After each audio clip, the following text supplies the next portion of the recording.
La première personne à qui je fais référence, c'est toujours mon papa, même si je lui dis pas tout le temps. C'est la personne qui m'a le plus édifié dans sa manière de vivre, de nous transmettre tout d'abord la foi et puis après toute l'éducation. Peut-être aussi son engagement comme époux et père de famille. Si moi, dans ma vocation, je peux de même m'engager d'une aussi belle manière, j'en serais très heureux.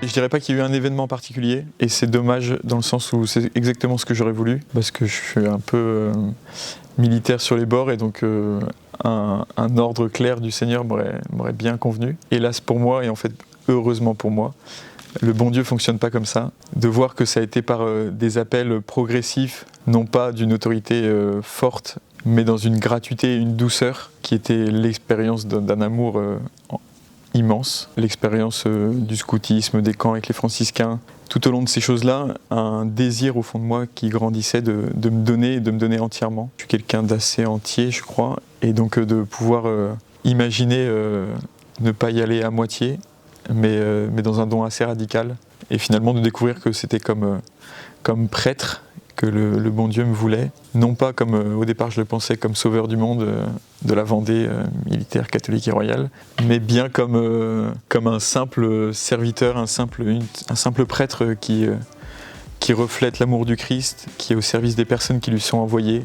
qui donne Jésus par les sacrements, qui aime encore une fois gratuitement. Donc c'est moins péchu peut-être au départ, mais en fait c'est encore plus beau je crois.